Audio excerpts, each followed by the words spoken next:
What is going on, everyone? My name's Andy. Welcome back to another FPL video, and today it's the team selection video series.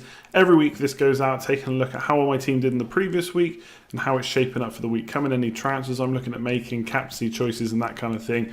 Obviously, we're going into Game Week 7 this week. For those of you that are wondering where the points prediction is and where the stream was on Sunday, and obviously the tweets and YouTube comments that I've put out about my team and how I'm no longer in control of it right now, I'm going to talk about that more at the end of the video because I'm recording this the night before, and what I say might be irrelevant by the time you get to watch it. So I'll explain more at the end, otherwise I'll just get into this video as normal. So having a quick look back at Game Week 6, and it was a great week, a bit of a weird one, and definitely a lot of luck along the way, but I'm not going to complain. 74 points, 324 total now, and that's taken my rank up. I can't see my rank on the FPL site, but I've checked it on livefpl.net, and they have me down as 239,776, so pretty decent overall.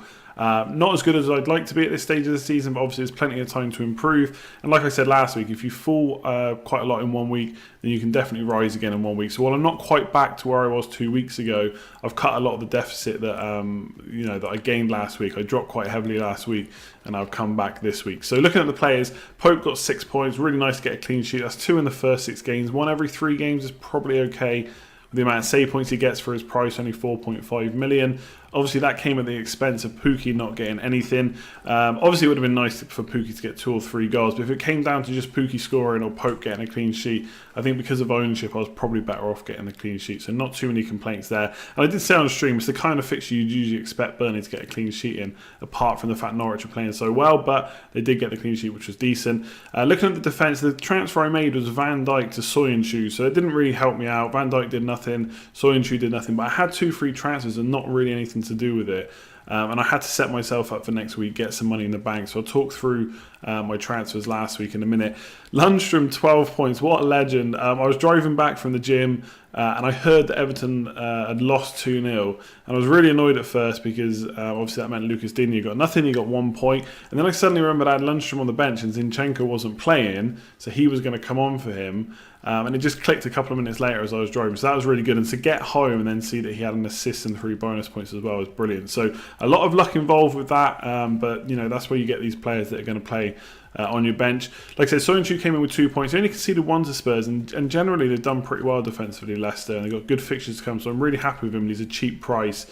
And he looks good. I think a little bit of goal threat maybe at the other end, but definitely some clean sheets coming. And Robert said it was nice for him to finally outscore Trent again. 8 points. Obviously, Trent got the goal, 7 points, but I don't think he got any bonus. Whereas Robertson got 8 points because he got a few bonus points as well as his assists. So they did concede, so I was quite glad to have got rid of Van Dijk. They've only kept 1 clean sheet still, and they don't really have too many good fixtures to come. They've got some okay fixtures, but I think they're fixtures they might concede in, so not too bothered about not having them. More jam. Van Dijk, vice captain, got 34 points total, 17. I think it was 2 assists and a goal and some bonus points there. Sterling obviously missed out and didn't play in the whole game, so really lucky there. Hopefully Sterling's now had his rest and will keep on playing the majority of games going forward. Then Donker came on as well because I had Zinchenko and Sterling out, so Lundstrom and then Donker came on because Greenwood was ill, which is a bit frustrating because he would have got good minutes either from the start or when Rashford came off. But then Donker getting an own goal was just quite funny in the end. So all that luck one night or one day, and then it all kind of went the other way the next day with Dendonker. Salah vice captain, little flick back for Trent Alexander-Arnold's goal. So he's again not blanked. So I think he's only blanked once this season. So not a massive return, but still pretty good. And then Barnes only 2 points. I'm not worried about him too much just yet. Still some pretty good fixtures to come. So going into Game Week 7, I've still got 2 free transfers because I only used 1 last week when I had to. So that's good. And obviously I got some money in the bank now, 1.9 million. So overall my squad value is 100 million. Nick Pope still in goal, not going anywhere to wildcard, then I'll reassess, but pretty happy with him. Villa's a good fixture. They did get a few goals against Arsenal and probably should have had a penalty as well. So given that it's an away game, I'm not expecting necessarily a clean sheet there, but hopefully some save points.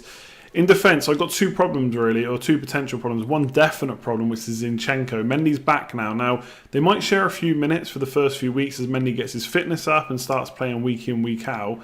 But Pep made some pretty good comments in favour of Mendy and how they can attack differently when he plays. They can play him wider. They just can't get that with Zinchenko. He's not going to get up the line the same. So it doesn't look good for Zinchenko, and he really needs to go this week. I'm not even going to risk keeping him on unless Mendy gets injured again during the week. So Zinchenko's going to go, I think, for definite. Robertson I'm going to keep. I've kind of beaten myself up a bit about going for him over Trent Alexander-Arnold, which I've seen a lot of people do.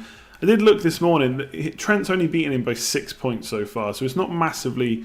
It's not been a massive mistake. Okay, it's a mistake, but it's not the worst thing in the world. Someone did point out to me the 6 points after 6 game weeks is quite a lot. Obviously, they play 38 game weeks and he scored an extra point each time. Then by the end of the season, he'd be 38 points ahead. So Trent's obviously doing good, and he would be the one I'd have on a wild card. But for now, I'm going to stick it out with Robertson. I don't think it's a massive need to change that, although he obviously does look very attacking. But he got his assist himself, Robertson, this week and 3 bonus. So I'm not going to complain about that. Soyuncu's in. Like I said, I think Leicester defensively are doing well. Stats are looking good. Newcastle at home almost feels like a banker of a clean sheet. Hopefully it is. And if he can chip in with a goal at some point over the next few weeks, then he should be a good pick. I do think that's a bit of a long-term pick. I think Leicester have got some pretty nice fixtures for defensive clean sheets. And when I make my transfer this week, which will be Zinchenko out, I'll probably bring in another 4.5 million defender. Not quite sure who just yet. I'm looking at Tomori at Chelsea. He looks to be ahead of Zuma. Christensen potentially injured. We don't know when Rudiger's back. If they keep a back four and Rudiger comes back, it's basically between Tomori and Christensen at this point. And Tomori's looks so good, they may just stick with him. So I know Chelsea have kept no clean sheets. Fully appreciate that. But 4.5 million, I'm so tempted because they've got such good fixtures coming up that even they might be able to get a clean sheet. Otherwise, could look at the likes of Aston Villa maybe instead. But a 4.5 million defender will be coming in. So I'll basically play Robertson every week. Maybe Lucas Digne, we'll talk about him now. And then one of the 4.5 million defenders. And I'm basically looking to switch to a 3-4-3 instead of 4 at the back. So it could be Soyuncu, one of the new 4.5 million defenders, or Lundstram every week. And Lucas Digne has obviously got Man City, so that is a bit of a worry. I'm not expecting points there. Defenders don't get many points against Man City, but he is at home. Everton not looking good defensively. You can't just rely on clean sheets. Or attacker returns, for Lucas Digne constantly. You want to get those clean sheets as well. And they've got some okay fixtures coming up, so I don't think he's an absolute must sell. But I am tempted to do it. So if I was going to do it, I'd get rid of Zinchenko and Lucas Digne for a 4.5 million. And Otamendi, I just think he looks like he's going to be great value. Man City probably going to keep clean sheets over these good fixtures. They got one against Watford. Obviously, his goal and assist was really nice too, and not expecting that every week. But there should be some clean sheets to come. So I am pretty tempted to get rid of Lucas Digne. And I'll talk about how I'm going to get to 3-4-3 now. So we come on to midfielders next. And this is where it gets a little bit tricky with captaincy, because I generally want to captain, obviously, one of Sterling or Salah. We could talk about Kevin De Bruyne captain, but I think I'm always going to side with Sterling, especially now he's had his rest. Not really any reason why he won't play. And if Mendy's back as well, that could really help Sterling, because Mendy can provide the width and Sterling can cut inside a bit more. So that's something to keep an eye on too. So I'm not really looking at getting rid of Sterling. People on wildcard are switching to Aguero. Don't really see any issues with that, because he's obviously starting week in, week out in the league. Jesus maybe going to get cup games, European games and stuff like that. But for now, I don't, for me, I'm not going to use a transfer to do Sterling to Aguero. I'm going to hold him and hope he can come good. So he's probably going to be my captain. I think Sheffield United away, obviously, for Salah is an option too. Arguably the easier team, but Everton are conceding at the moment, and Sheffield United have done okay defensively. Obviously, it is Liverpool, Man City, so you expect goals in both games. I'm kind of siding with the guy that's had a rest. So currently it's on Sterling, but definitely going to keep him. There is arguments, obviously, for De Bruyne. He's been so consistent week in, week out, and obviously was explosive last week. 2 assists, goal, 3 bonus, and bam, suddenly gets 17 points, which is the same as a forward getting a hat-trick. But I'm going to stick with Sterling. I think he's been my man for most of the season. Got that hat-trick game week 1. Hopefully can replicate that at some point soon. So I'm probably going to stick to him. But otherwise, there's not really much I have to do with this midfield. Again, Salah to Mane could happen at some point on a wild card. Not really in any rush to do that. De Bruyne is offering such good value, and I got him at 9.6 million. I have to keep him. Obviously, Man City are going to keep scoring goals. 8 goals against Watford was ridiculous. They've got good fixtures to come as well, so I have to keep him. Sterling's in. And Mount, obviously, was thinking about selling him, but it sounded like even if he wasn't back for Liverpool, he'd be back for Brighton. But he did play that Liverpool game. Should have scored near the end. I think Chelsea actually did pretty. Chelsea actually, I was quite impressed because. Obviously, they've had a bit of a shaky start when it comes to defence, and they did still concede 2 goals, but it was against Liverpool, and I think they did perform pretty well. I think if that was a draw, I don't think Liverpool fans would have complained too much. So quite impressed with how they did. Obviously, Kante back was a big thing for Chelsea as well. Mount, if you're going to get to play in the number 10 spot as well, that's only going to be good for him. So I'm really happy with this midfield. Again, if I was looking at wildcards, I don't think I would change too much. I have to stick with this. It's the forward line that's going to change a bit now. So looking at forwards currently, there's space to bring in a third. Zinchenko out to a 4.5 million or less defender. And then I'm probably going to look to bring in Tammy Abraham. Whether I do the Lucas Digne to Otamendi or not doesn't really matter. That would just be for a -4. But Zinchenko is really the one that gets me the money way to make that move up front. So I'm going to bring in Tammy Abraham. It's really between him, Haller, and maybe Callum Wilson if I got in someone like Rico instead. And obviously Callum Wilson hasn't blanked yet and looked really good. Maybe a little bit lucky to score so late on, but at the end of the day, it doesn't matter when you score, you get the same amount of points. So owners obviously lucked out a bit there, but still really good if you've owned him. Obviously dropped in price as well. I started the season with him. And he's continued to impress. He's continued to get points. But I just like Tammy Abraham, how good he's done so far as well this season. Obviously, underlying stats maybe not as good as the goals he's produced, but they've still been really good. And I expect him to continue, even if it's not at the rate of kind of 2 or 3 goals a game. Obviously, we don't expect that to continue for any striker, let alone Tammy Abraham. But as I just mentioned when I was talking about midfielders, been really impressed with Chelsea. Yes, they maybe can't keep clean sheets, but they can definitely score goals. He's the number 9. He's starting week in, week out. And with Mount there as well, I actually think it's okay to double up with attack with the fixtures they got. So he's probably the one I'm going to go for. Haller, I know, kind of fallen a little bit out of favour the last couple of weeks. Wasn't really involved in the Man United game, even though West Ham did really well.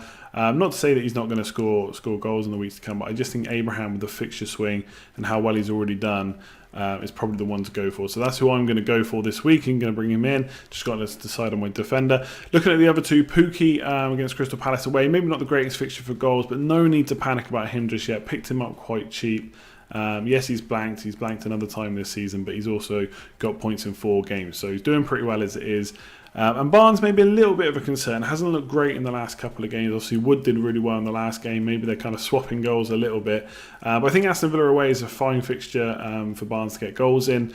And going forward, I'm not that massively concerned about him. Again, if I was on a wild card, would I maybe come up a little bit in price, try and get Wilson and Abraham and Pukki? Possibly.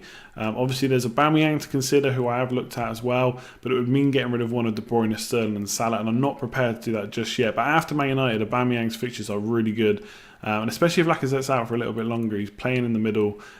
He's obviously going to get goals and assists, hasn't blanked yet. And I think I saw a stat, something like he's never, and maybe his whole playing career, or at least in the last few years, has never gone more than 3 games without getting an attack and return, which is pretty impressive. So he's done that at Arsenal and Dortmund as well before that. So he's definitely one to look at after Man United. Even against Man United, you could say he's going to do well. It's just fitting in that £11 million striker. I'm not sure I'm ready to get rid of Salah just yet. But in a few game weeks, Liverpool's fixtures do turn. I think they have 3 of the top 6 sides in 4 game weeks. So that's something to consider. Maybe swapping them out for someone with a bit better value, better fixtures. They can always bring Salah in later on. He hasn't obviously risen that much in price, and I wouldn't expect him to continue to do so over those fixtures. The only thing that's kind of put me off that is last time I did that last year, when he had 3 top 6 teams in 4 games, he absolutely smashed it and got like 50 points. So that is a bit of a worry. That is playing on my mind. But I don't expect him to rise too much in price, so I could make that change later on. But for me, like I said, Zinchenko to a 4.5, Abraham in to go for a 3-4-3, just play one of the 4.5s or Lundstrom every single week, and that is me done. So that's it for this video. Hopefully you enjoyed it. If you did, make sure to give it a thumbs up as always. Much appreciated. And if you're new around here, subscribe, hit that notification bell. That'll let you know when all my videos are going live, as well as the live streams, of which the next one will hopefully be Thursday at 9 o'clock. A lot of it is going to depend on whether I get my team back. So for anyone that doesn't know, hasn't seen on YouTube or Twitter, like I said, I want to talk about this at the end of the video. Basically, my FPL account has been hacked somehow. I don't know how they got the details, etc. Someone's taken over my account. They've put it up for deletion. Luckily, from what I understand, the account doesn't get deleted straight away. It takes 21 days, someone said. So hopefully it can be reversed. Hopefully I'll get back into my account. Basically, I'm recording this on Monday night. It happened on Sunday morning, Saturday night, something like that. I woke up on Sunday morning and saw that it had happened. So it's Monday night at the time of recording this. You're not going to see this video till Tuesday at 3 o'clock. So potentially there's going to be another update. But as of this point, I don't really know what's going on. I know they're investigating at FPL. I don't know whether I'm going to get the account back. I don't know what kind of state it's going to be in. I don't know how long it's going to take. Hopefully I'll find out on Tuesday. But what will happen if I don't get it back for content on the channel? I'm sure I'll keep going in one way or another. I don't know how. Obviously, there's probably another team that I could take over and run that instead. And I've had offers, so thanks very much. Thanks for all the support, all the tweets and stuff like that. Much appreciated. But like I said, I don't know what's happening right now. I'm hoping I'm going to get the account back. I've put this video out. That's why the stream didn't happen on Sunday. It's why the points prediction video is not up yet. I'll see if I can do them later on in the week. I should have a preview for you anyway over on Wednesday or Thursday, plus a stream on Thursday, and hopefully I'll have my account back, and hopefully this will just blow over, be a big frustration that happened on the weekend, and then don't have to think any more about it, but we'll see. Hopefully I'll get it back. Cross your fingers for me. But yeah, I'll leave this video there. That's what's going on at the moment. Like I said, hopefully there'll be an update by tomorrow before you read this, and you'll see it on Twitter anyway. And so all of this you've just listened to, at least to the outro, will be completely irrelevant, the last kind of 2 minutes that I've been talking. So I'll leave it there. Like, comment, share, subscribe, all of that good stuff. Hope to see you soon with my team, but I'll catch you next time.